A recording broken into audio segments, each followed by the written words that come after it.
Bienvenido al podcast del vendedor profesional, soy Carlos Sogor y hoy, respondiendo a la segunda parte de una pregunta de un oyente, vamos a aprender a decir no, más que aprender, vamos a ver por qué nos cuesta tanto decirle que no a un cliente. Y luego, más adelante, en otro podcast, aprenderemos cómo decir no de forma asertiva. Hablaremos un poco más de comunicación.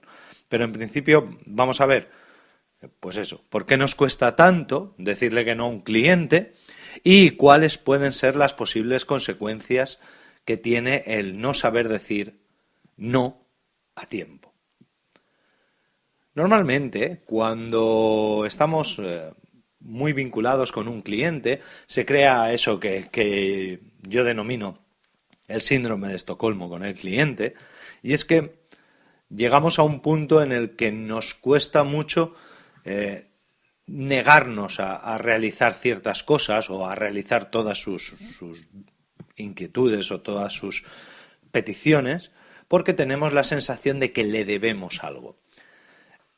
Hay que partir primero de la premisa de que si hemos realizado bien nuestra labor comercial, si hemos hecho bien, da igual que nos dediquemos a la venta en una tienda, que nos dediquemos a la consultoría o que nos dediquemos a la venta en un CRC, en un call center, da igual cuál sea nuestra tipología de venta, si estamos haciendo bien nuestro trabajo, tenemos que empezar a cambiar el chip y tenemos que empezar a pensar que estamos haciéndole un favor al cliente.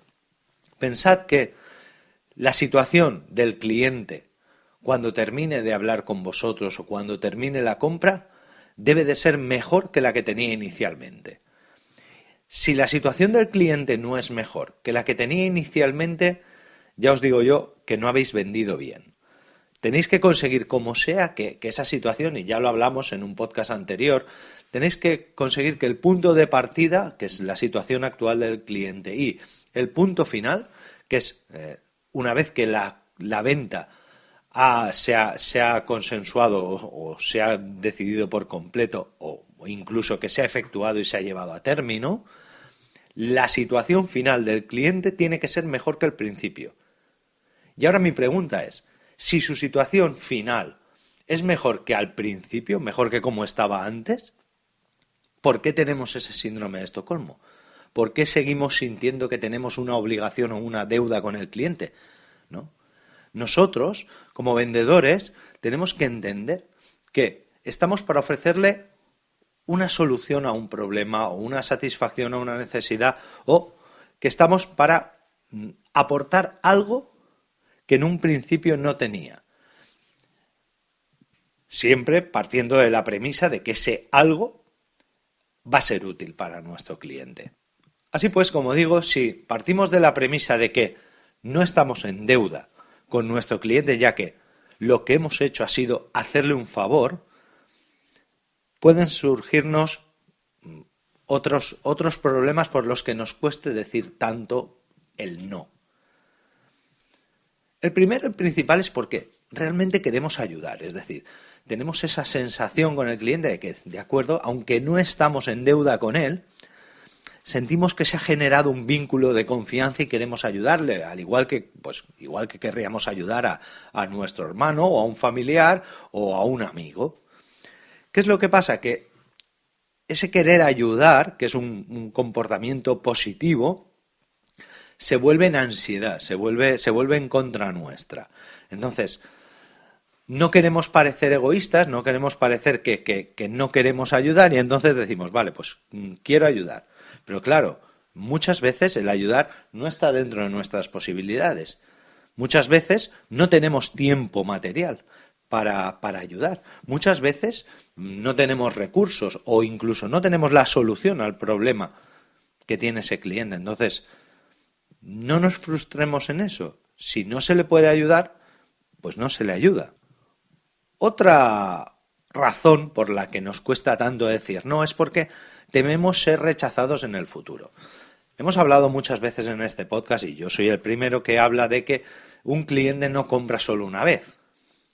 Ahora bien, ¿Cuántas veces os ha pasado que un cliente con el que tenéis mucha confianza, con el que tenéis un vínculo extraordinario, resulta que se va y le compra a un competidor vuestro? No es que os esté siendo infiel, no es que ya no confíe en vosotros, no es que no seáis ya su amigo, sino simplemente cuando tomamos una decisión, y ya he hablado alguna vez en este podcast de toma de decisiones, pero hablaré más, cuando tomamos una decisión tenemos que poner una serie de parámetros en baremo.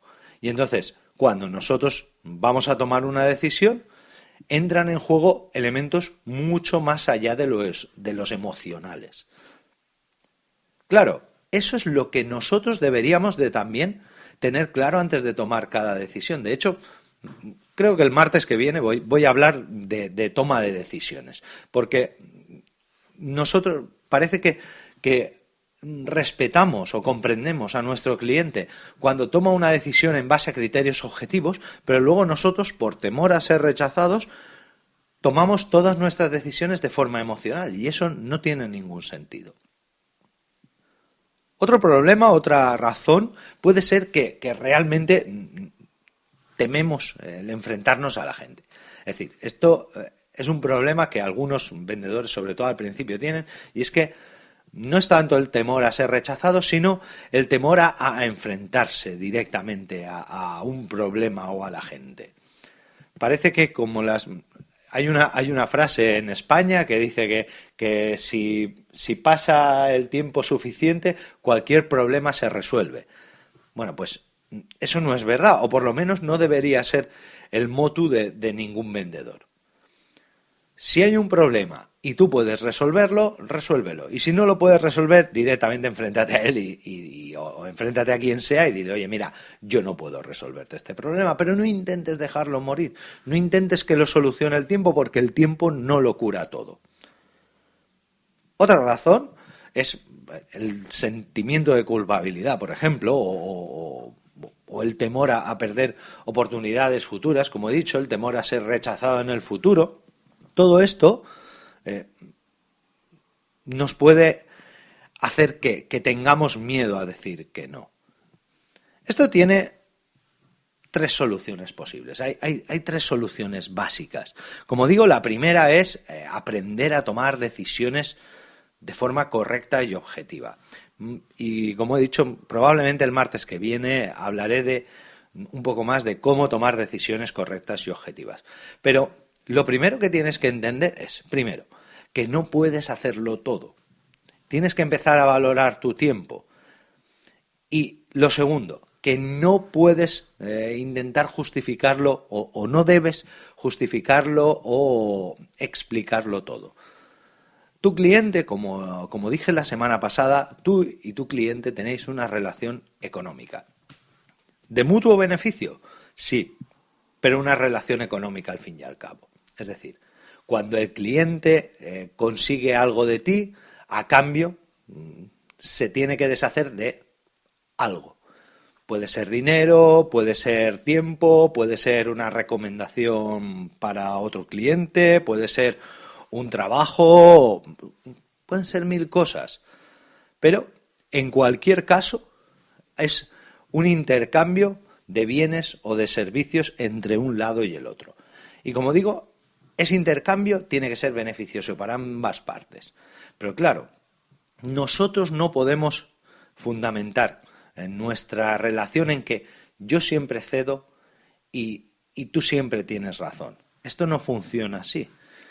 La semana pasada os dije que sería una de las pocas veces que me escucharíais decir la frase el cliente siempre tiene la razón. Y es así, es decir, el cliente no siempre tiene la razón. En algunos casos sí, en casos muy concretos lo que hay que hacer es no darle la razón, sino entender que cuando te está diciendo algo tiene sus motivos justificados y sus razonamientos objetivos para llegar a ese punto. Y eres tú el que tiene que hacer la fuerza por entenderlo.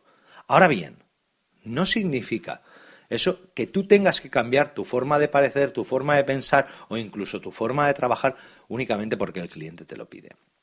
Si tu relación es sincera con el cliente desde el principio Y llegado el caso, le dices, oye, mira, esto no lo puedo hacer, o mira, no tengo tiempo para hacer esto, o mira, esto que me estás pidiendo por razones económicas o por razones de viabilidad o de rentabilidad queda fuera de mis expectativas o queda fuera de mis posibilidades, probablemente en ese momento tú sientas que estás rechazando al cliente. Es más, probablemente el cliente piense que es rechazado en ese momento, pero a la larga se va a generar un vínculo mucho más sincero entre vosotros. Y el cliente, si eres sincero con él, el cliente te lo va a agradecer en el futuro.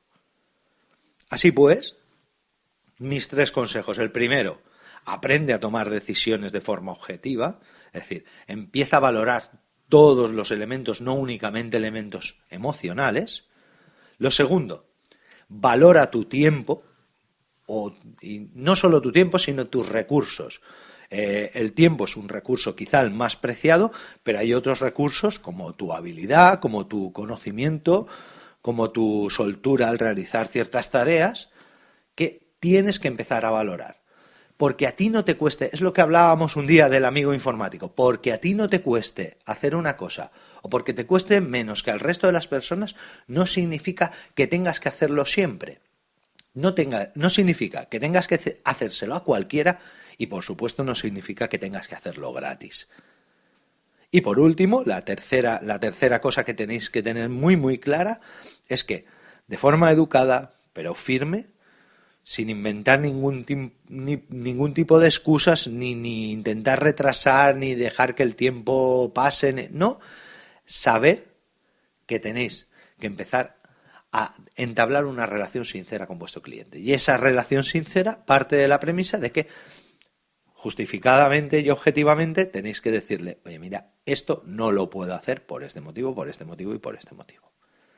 Nada más. Os recuerdo que si dejáis una valoración en iTunes o un comentario en el formulario de contacto de la página vendedor.pro, entraréis en el sorteo de 6 meses gratis de FacilThings, que es la herramienta que yo utilizo para GTD y para mi productividad personal. Hasta mañana.